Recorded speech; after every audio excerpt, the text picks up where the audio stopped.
Hello everyone. So group 1 సంబంధించిన crash course ఈరోజు day 2. So day 1 video కనుక చూడకపోతే నేను డే 1 వీడియో చేశాను, చూడండి. సో ఈరోజు టాపిక్ వచ్చేసి ఫస్ట్ టాపిక్ వచ్చేసి మొక్కలు ప్రాధాన్యత. ఇది చాలా ఇంపార్టెంట్. గ్రూప్ 1లో వచ్చింది, రీసెంట్ జరిగిన గ్రూప్ 4లో వచ్చింది. అతను చాలా ఎగ్జామ్స్ జిఎస్ పాయింట్ ఆఫ్ వ్యూలో చాలా ఇంపార్టెంట్. మ్యాచ్ ద ఫాలోయింగ్ అడగచ్చు, లేదా డైరెక్ట్ క్వశ్చన్. ఇప్పుడు హిమటాక్సిన్ అనేది దీనికి సంబంధించిన డైరెక్ట్ కూడా అడగచ్చు. సో ఎట్లయినా అడగచ్చు. ఈ 6 బట్టి పట్టేస్తే అయిపోతుంది. ఫస్ట్ వచ్చేసి హిమటాక్సిన్. దీనివల్ల మనకి ఏం యూజ్ ఉంటుంది అంటే కణశాస్త్ర తయారీలో వర్ణ ద్రవముగా యూజ్ అవుతుంది. నేల ఉసిరి పచ్చకామాలను నయం చేస్తుంది. నేల ఉసిరి అనేది బ్రహ్మి అనేది జ్ఞాపక శక్తిని పెరుగుదలకు యూజ్ అవుతుంది.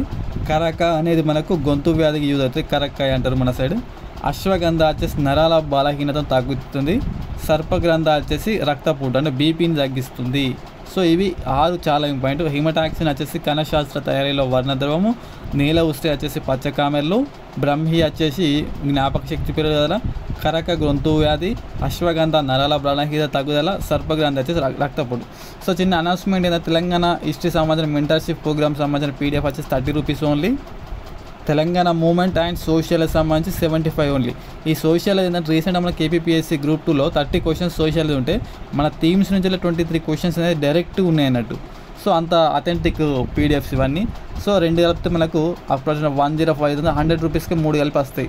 కాబట్టి కావాల్సిన వాళ్ళు ఎవరైనా ఉంటే తీసుకోండి.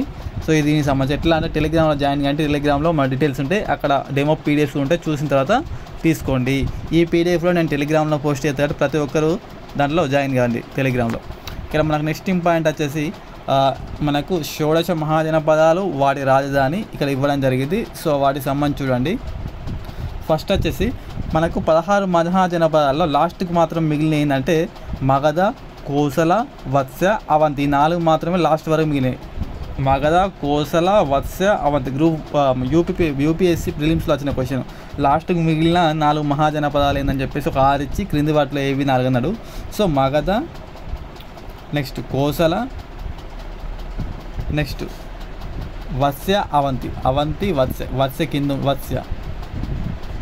ఓకే, ఇలా ఈ 4 మాత్రమే లాస్ట్కి మిగిలినాయి. 16 మహాజనపదాల్లో లాస్ట్కి మిగిలినాయి మగధ, వత్స్య, కోసల, అవంతి. ఈ 16 మహాజనపదాల గురించి మనకు ఎక్కడ ప్రస్తావించబడిందంటే మనకు సుత్తపీఠికలోని అంగుత్తర నికాయలో పోయినసారిగా ఈ మహాజనపదాల గురించి ప్రస్తావన ఉంది. సుత్తపీఠిక, అభిధమ పీఠిక, ఇట్లా 3 పీఠికలు ఉంటాయి బౌద్ధ మతానికి సంబంధించినవి. దాంట్లో అంగుత్తర నికాయలో మొత్తం 5 నికాయలు ఉంటాయి. 5 నికాయలో 2వ నికాయనే ఈ అంగుత్తర నికాయ. ఈ అంగుత్తర నికాయలో మనకు మహాజనపదాల గురించి మనకు ఇవ్వడం జరిగింది. సో మహాజనపదాలు క్యాపిటల్ సిటీ ఏందని చూద్దాం. మగధ యొక్క క్యాపిటల్ సిటీ రాజగృహ, కాశీ వారణాసి, వత్స్య కౌశాంబి, పాంచాల అహిచ్చత్ర, శౌరసేన మగధ, అస్మక. ఈ మధుర గురించి ఇక్కడ మనకు స్టార్ పెట్టిన అంటే దాని గురించి ఇంకా మన డీటెయిల్ తెలుసుకోవాలి. మధుర అనేది మధుర ఆర్ట్ అనేది ఉంటుంది. ఓకే, గాంధార ఆర్ట్, మధుర ఆర్ట్, అమరావతి ఆర్ట్ అని ఉంటుంది, అది చూసుకోవాలి. అస్మక బోధన్, దీనికి సంబంధించిన డీటెయిల్ నేర్చుకోవాలి. సౌత్ ఇండియాలో ఉన్న ఏకైక మహాజనపదం బోధన్, అస్మక, దాని capital city Bodhan. Next Kosala, Shravasti, Kushavati. Gandhara, ఇది ప్రస్తుతం పాకిస్తాన్ నుంచి 2016 గ్రూప్ 2లో క్వశ్చన్ ఇది. అదేవిధంగా ఈ మహాజనపదాల గురించి పీసీలు వచ్చింది. మొన్న ఏపీపీఎస్సీ గ్రూప్ 2లో వచ్చింది, గ్రూప్ 1లో వచ్చింది, మన తెలంగాణ సంబంధించిన గ్రూప్ 1లో కూడా వచ్చింది. సో చాలా ఇంపార్టెంట్. గ్రూప్ ఎస్ఐ మెయిన్స్లో కూడా రావడం జరిగింది. సో చాలా ఇంపార్టెంట్ ఈ టాపిక్. తక్షశిల, పుష్కలావతి. వజ్జి, ఇది ఒక గణరాజ్యం. వజ్జి అనేది ఒక గణరాజ్యము.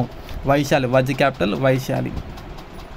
నెక్స్ట్ చూసుకుంటే చేది, సూక్తిమతి, కురు, హస్తినాపూర్, ప్రస్తుతం ఢిల్లీ, అవంతి, ఉజ్జయిని. ఈ ఉజ్జయిని గురించి నిన్న మనం డీటెయిల్గా డిస్కస్ చేసినాం. కాంబోజా, రాజపురం, అంగ, చంప, మల్ల, పావపురి, కుషినగరం. మన గౌతమ బుద్ధుడు ఇక్కడనే మరణించారు, మల్ల రాజ్యంలోనే మరణించారు. మత్స్య వచ్చేసి విరాట నగరము. సో ఇది దీనికి సంబంధించినటువంటిది. మనం డైలీ చూసినట్టు ఇంకొక క్విక్ రివిజన్ టాపిక్స్ చూద్దాం ఒకసారి. క్వశ్చన్ ఏమొస్తుందంటే మగధను పాలించిన తొలి వంశాలను వరుస క్రమంలో అమర్చు అంటాడు. అప్పుడు మనం బిస్కెట్ అవుతాం. ఫస్ట్ వంశం ఏంటంటే బృహద్దత్త వంశం.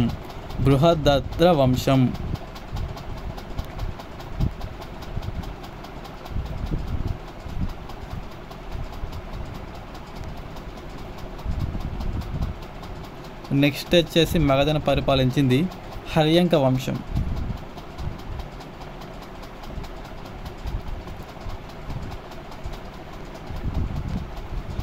నెక్స్ట్ మగధను పాలించింది మనం చూసుకుంటే శిశునాగ వంశం.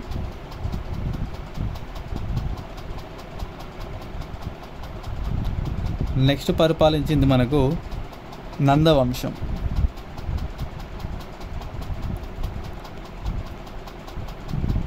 సో ఈ నందవంశంలోనే ఈ ధననందుని చంపి మనకు చంద్రగుప్తుడు మౌర్య వంశాన్ని ఏర్పాటు చేసి ఫస్ట్ బృహదత్త వంశము, తర్వాత హర్యంక వంశము, 3 శిశునాగ వంశము, 4 నందవంశం.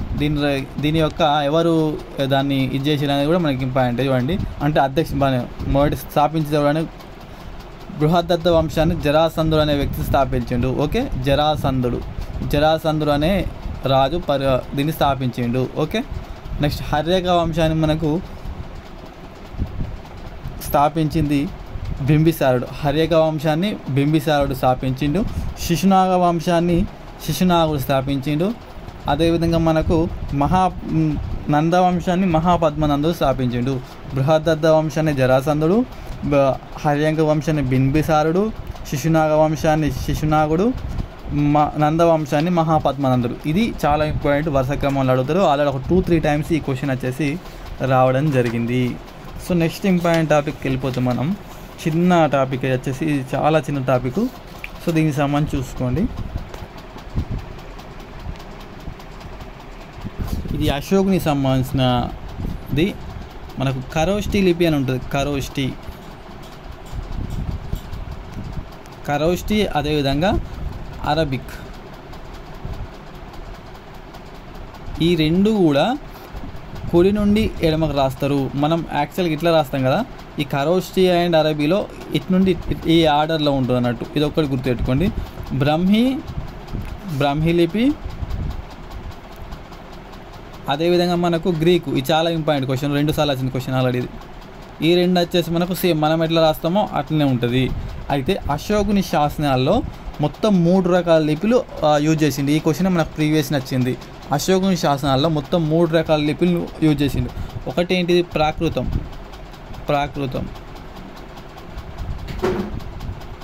రెండు వచ్చేసి మనకు గ్రీకు. 3 వచ్చేసి ఇక్కడ మీకు ఒక చిన్న క్లారిటీ ఉంటుంది చూడండి, అరబిక్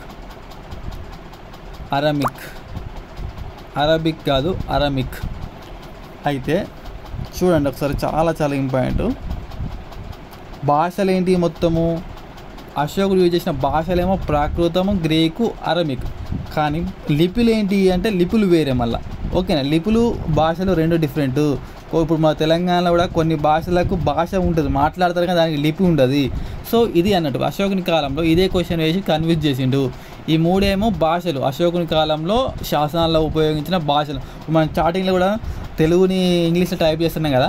సో అట్లా అన్నట్టు 3 రకాల భాషలు ఉన్నాయి. లిపులు మాత్రం 4 ఉన్నాయి. 4 లిపుల్లో ఒకటి మనకు గ్రీక్ ఉంటుంది, 2 వచ్చేసి అరమిక్ ఉంటుంది, ఇంకా 2 వచ్చేసి ఒకటేమో ఖరోష్టి. ఇంతకుముందు చెప్పిన ఖరోష్టి లిపి, 2 వచ్చేసి మనకు బ్రహ్మీ లిపి. ఈయన్నే కన్ఫ్యూజ్ చేసింది లాస్ట్ టైం క్వశ్చన్. ఓకే, చూడండి మనకు అశోకుని లిపులు ఏమో 4. ఒకటి గ్రీకు లిపి ఉన్నది, అరమిక్ లిపి ఉన్నది, ఖరోష్టి లిపి ఉన్నది, బ్రహ్మీ లిపి ఉన్నది. భాషలు మాత్రం 3. ఒకటేంటి? ప్రాకృతిక భాష, గ్రీకు భాష, అరమిక్ భాష. ఈ 3 భాషలల్లో వేయించిన శాసనాలు, ఈ 4 భాషలలోనేమో లిఖించిండు. ఈ పాయింట్స్ అనేది చాలా ఇంపార్టెంట్. ఇక్కడనే కన్ఫ్యూజన్ అయ్యేది ఛాన్స్ ఉంటుంది. Okay, thank you.